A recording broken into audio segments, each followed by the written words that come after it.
পুরো 5 লক্ষ টাকা সুদে ঋণ নিয়েছিলাম ব্যবসা করার জন্য। প্রথমে এর স্বাদ মিষ্টি হলেও বর্তমানে এর পরিস্থিতি একদমই ভিন্ন। যেই মানুষ এই বেড়াকলে আটকে যায় শুধু সেই বোঝে এর যন্ত্রণা। আগামীকাল কিস্তি, আর এই যে ফোন দেওয়া এখনই শুরু। হ্যালো সিয়াম সাহেব, আগামীকাল আপনার কিস্তির ডেট, বিকালের মধ্যে টাকাটা দিতে হবে। আচ্ছা, দেখতেছি।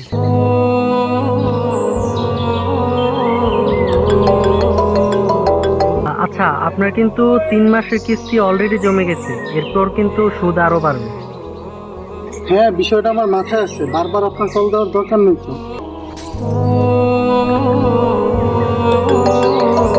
হ্যাঁ সিএম ভাইয়া, আগামীকাল কিন্তু রেজিস্ট্রেশনের শেষ দিন।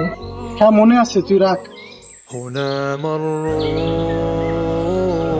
وكانوا قدوة للناس هنا مروا সিয়াম ছিল না? এই সিয়াম!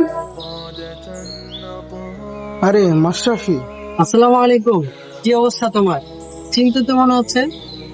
ওয়ালাইকুম আসসালাম। হ্যাঁ, একটু টেনশনের ভিতরে আছি। আচ্ছা, অনেকদিন পর তো দেখা, চলো আমার বাসার ছাদে চলো, তোমার সমস্যাগুলো দেখ।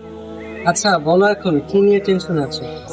আসলে ভাই, ব্যবসা করার জন্য সুদে ঋণ নিয়েছিলাম, আর ব্যবসার যা লাভ হচ্ছে বর্তমানে, প্রায় 70 টাকায় আমার কিস্তির পিছনে চলে যাচ্ছে, যার কারণে আমি পরিবারের খরচ চালাতে পারতেছি না। সব মিলিয়ে হিমশিম খাচ্ছি।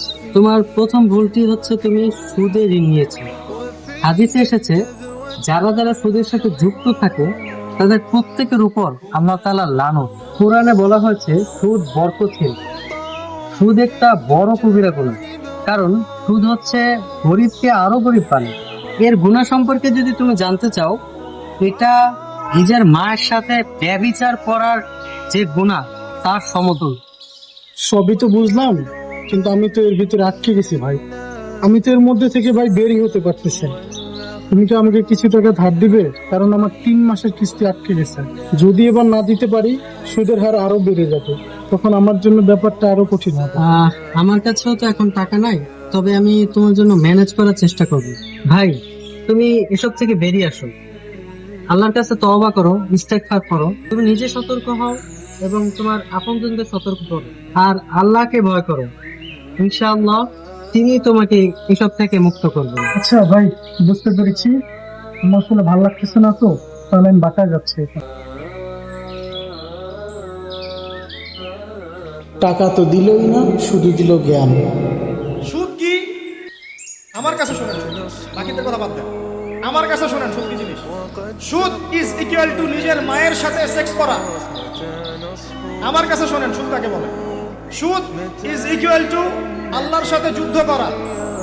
সুদ সমান সমান রাসূল মুহাম্মদ সাল্লাল্লাহু আলাইহি ওয়াসাল্লামের বিরুদ্ধে অস্ত্র ধরা। সুদ সমান সমান নিজের মাকে বিয়ে করা।